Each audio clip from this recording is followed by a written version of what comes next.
And now please help me welcome to the stage my partner in good, Climate Action KC President, Jeremy Knoll.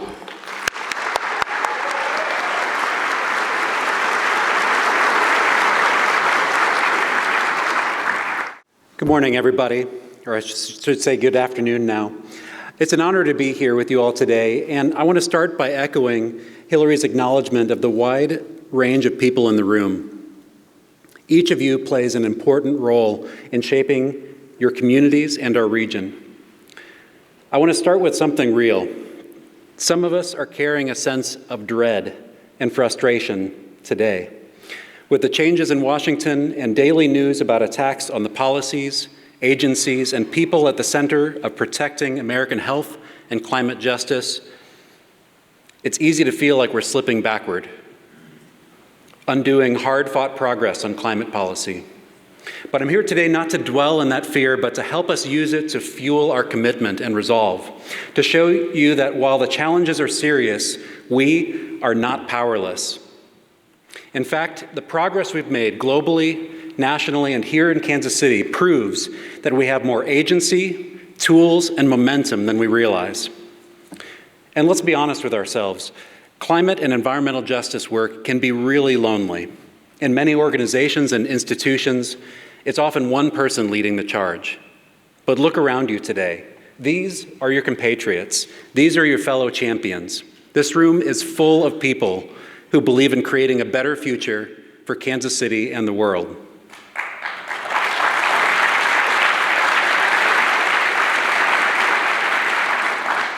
In a time when resources feel scarce, when fear and frustration can easily pit us against each other, we are called to something different, to back each other up, to build each other up, and to become more than a sum of our parts. This is a pivotal moment. We need to acknowledge the fear, but also ground ourselves in the work that is already underway, and then together accelerate it.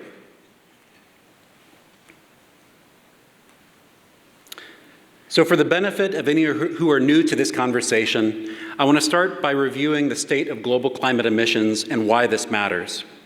For the entire history of humanity and life on Earth as we know it today, global atmospheric carbon dioxide has gone up and down like a heartbeat at about 250 parts per million, but rarely and almost never over the 280 parts per million. Starting with the Industrial Revolution around 200 years ago, humans have steadily extracted that carbon to power our industry, our cities, our wars, and our progress. And the atmosphere now holds about 50% more carbon dioxide than at any other time over the past 800,000 years of Earth's history. Carbon dioxide and other greenhouse gases trap the heat from sunlight within the Earth's atmosphere and impacts, which causes gradual heating of the air and impacts weather and climate patterns that have real consequences on all living systems. Stronger and more frequent storms, wildfires, flooding, drought, and sea level rise, to name just a few. The 2024 UN Environmental Panel's Emissions Gap Report, which is a mouthful, makes it clear. To stay within a livable climate future under 1.5 degrees Celsius in rise, we need to cut global emissions by 42% within the next 5 years. Without stronger action, we're on track for 3 degrees of warming by century's end. But urgent does not mean impossible. Every tenth of a degree matters. Every tenth of a degree we prevent saves lives, livelihoods, ecosystems, and infrastructure. It means fewer disasters, fewer climate refugees, and fewer shocks to global food and energy systems. And not just for future generations, but for all of us right now and within our lifetimes. It's a hard message, but there is hope. Because emissions are no longer rising at the rate they once were. We're at a moment of inflection. A decade ago, 2015, we feared a future of 4 or 5 degrees warming, which is exactly where we were pointed based on emissions at that moment. That's no longer our trajectory. Thanks to rapid clean energy growth and climate policies and actions, that scenario is now considered highly unlikely. We're bending the emissions curve. We're now tracking towards 3 degrees of warming. Not great. If global commitments are met, we might bend the curve closer to 2 degrees. It's still too high, but it's proof that coordinated action is working. And the choices made around the world by local and regional groups just like this one is how we can make up the difference. U.S. building emissions have come down by over 30% since 2005, even as we've added 70 billion square feet to the market. This is the result of better energy codes, electrification, high-performance buildings, and cleaner power. And we see this here in the Midwest, too. The U.S. Green Building Council Central Plains chapter recently shared that the 37 million square feet of LEED-certified buildings in our region have saved energy equivalent to 7 gas power plants that we didn't have to build over the past 20 years. Over 30 countries have decoupled emissions from gross domestic product. Clean electricity, especially solar and wind, is now the cheapest source of new power in most of the world. And utilities are also adapting and are dealing with a changing demand landscape. Our region's primary electricity provider, Evergy, has expanded energy efficiency incentives to Kansas for the first time. There's actually some flyers in the hallway over here, benefiting both businesses and homeowners in ways that have been available in Missouri for several years already. But as you'll hear our first panel discuss in a little more detail, there's also a challenge in how to respond to demand from new hyperscale data centers and intensive manufacturing being built in our region. Evergy has kept their commitment to retire nearly 2,000 megawatts of coal power in the next few years and are meeting the increasing demand with by far the majority renewable energy, wind and solar. While adding new fossil fuel infrastructure isn't what we'd hoped for, utility gas does provide a transitional technology away from coal, and the majority of this growth is still in renewable sources. This reflects both the urgency and the tension of a grid in transition. Electric vehicle adoption is surging, with 1.4 million electric vehicles sold in the U.S. in 2024. That's 10% of all new vehicle sales. Pretty incredible, considering where we were just a few years ago. In our region, Ford and Chevy are investing in new EV manufacturing at the Fairfax and Claycomo plants. Panasonic has built the first phase of a $4 billion EV battery plant in DeSoto, Kansas, bringing new clean energy jobs to our market and related businesses as soon as this summer. And to put that progress in context, the European Union aims for all new vehicle sales to be electric by 2035, 80% by 2030, and China plans for 100% of new light-duty vehicles to be zero emissions by 2035. The U.S. is in danger of falling behind. And if we retreat from innovation and manufacturing, we risk ceding the future of the auto industry to China. In short, the transformation is happening. The question is whether we lead it or fall behind.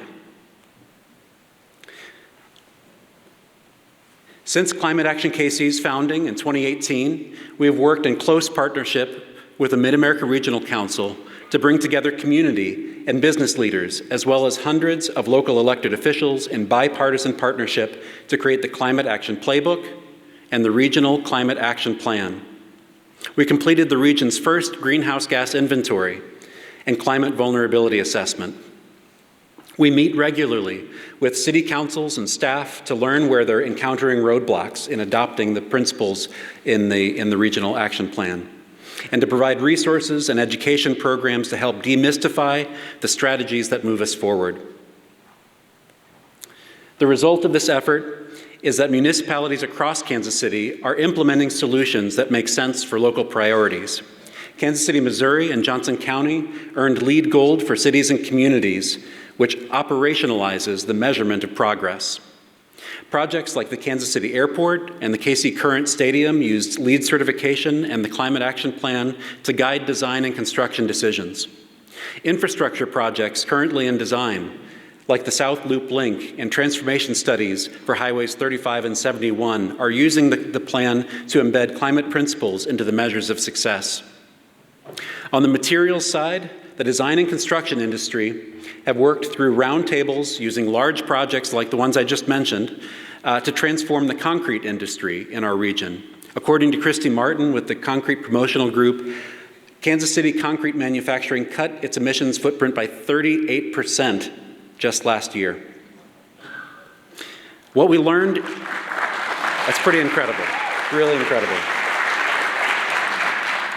What we learned from the regional greenhouse gas inventory is that buildings and transportation are not just our biggest sources of emissions, they're also where we can make the largest impact using the tools of policy, incentives, education, and training. To address these priorities, Climate Action KC invested in two key programs, the Building Energy Exchange and Plug-in KC. The Building Energy Exchange has helped to train the next generation of contractors, designers, and builders, and helped to provide access to new financial tools and regional and national partnerships focused on building decarbonization. Plug-in KC has provided cross-industry learning sessions, consumer and fleet vehicle electrification guides, and hosts the Clean Charge Network website to help all of us find public charging stations across the region. In addition to electric vehicles, we're seeing powerful mobility-focused investments in transit and public infrastructure. Since 2018, Kansas City has expanded connected, shared-use trails by 50%, and that, by the way, is to 900 miles of connected trails. And protected bike lanes have expanded by 700% since 2018. Amazing. 6 communities in Kansas and Missouri have adopted complete streets policies, providing walkability for 250,000 of our friends and neighbors. Kansas City streetcar is expanding both north and south, opening in just a few months with a stop just down the street from here, connecting all the way down to the riverfront. In Lawrence, Kansas, new electric buses are serving neighborhoods with historically poor air quality, delivering not just climate benefits, but health equity. In 2024, we began to update our regional greenhouse gas inventory. While we're still a few weeks too early to share the results, preliminary data confirms we're no longer on a business as usual path. Progress is happening, and we are bending the curve through our combined daily decisions and conversations. The updated inventory will provide much more granular data for us to use in developing policy and programs, deeper information around buildings, water use and treatment, materials and waste, especially compost, land use and transportation will give us a more complete picture than we've ever had access to before. And knowing how our emissions are changing will help to shape the update to our regional climate action plan later this year. There are important headwinds to acknowledge, though, that will take a team effort to fight. Earlier this week, a number of us went to Jefferson City as Missouri legislature is attempting to permanently roll back energy codes across the state. Transportation funding in Kansas and Missouri is faltering, impacting both transit routes and frequency. We're seeing increasingly organized efforts to plant climate skeptics and naysayers in city council meetings during public comment periods. Career federal workers with decades of specialized skills are struggling to translate their resumes into private sector job applications.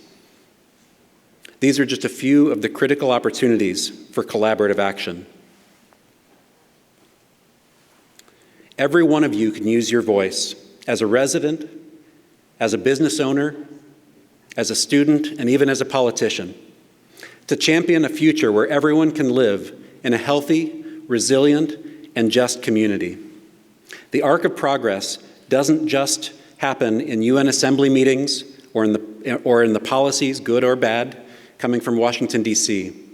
It bends through city halls, nonprofits, public works departments, planning offices, classrooms, kitchen tables, and rooms just like this one. This is what mobility feels like.